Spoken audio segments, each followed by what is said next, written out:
Novak Djokovic says he was told by the Department of Home Affairs he met the requirements for quarantine-free entry into Australia. Court documents have revealed the world number one received correspondence on January 1 that his travel declaration had been assessed and he met the requirements for quarantine-free travel into the country. Now, he was granted a visa on November 18, received a medical exemption certificate.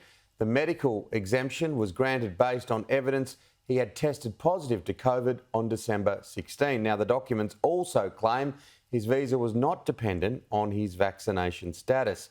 Victorian guidelines say a COVID-19 infection within the last 6 months is a relevant form of exemption. However, it's different at federal level, and they let Tennis Australia know that. So we will know more tomorrow, I presume, when it heads back to court.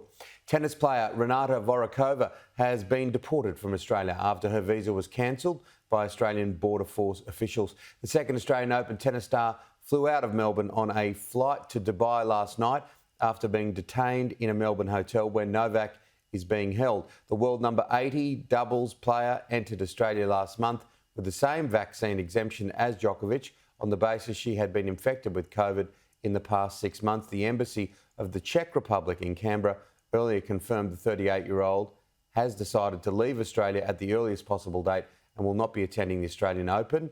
The Czech embassy contacted the Australian Department of Home Affairs requesting an explanation of the situation and are awaiting a response.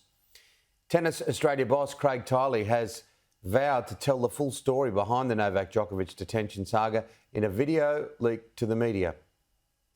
The head of Tennis Australia breaking his silence about the detention of the world's number one tennis star in a leaked video addressed to tournament staff of the Australian Open. There's a lot of finger pointing going on and a lot of blaming going on, but I can show you our team has done an unbelievable job and have done everything they possibly could according to all the instructions that they have been provided. Craig Tiley has vowed to reveal more information once the lawsuit Novak Djokovic has launched to stay in the country is complete. We would like to share with you all the information, and we will. We've chosen at this point not to be very public with it. 34-year-old Djokovic was joined in a Melbourne detention facility by Czech player Renata Vorokova, whose visa was cancelled after she had already played a warm-up match for the Open. It's believed the basis for her medical exemption claim was that she had contracted COVID in the past.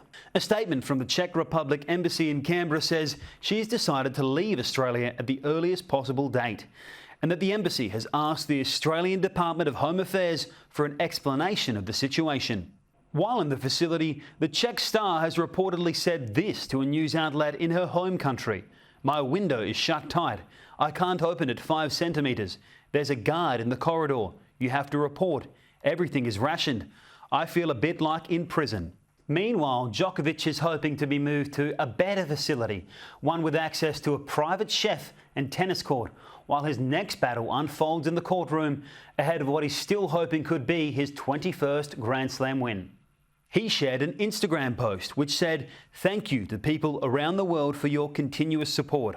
I can feel it and it is greatly appreciated." The Serbian has found himself with an unexpected ally, vocal tennis star Nick Kyrgios.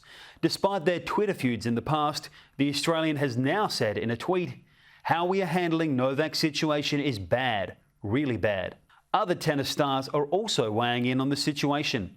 The Australian government should have not, decided that's earlier or not. That's on their own, their own decision. But looking at the situation, it's definitely incredible that this happened the way it did. When the number one player in the world who gets approved from these medical boards is not able to play, and not only not able to play upon arrival and not able to get into the country, but is put in airport detention for 8 hours, no cell phone, all these things, and then he's now in a hotel quarantine and not with his team.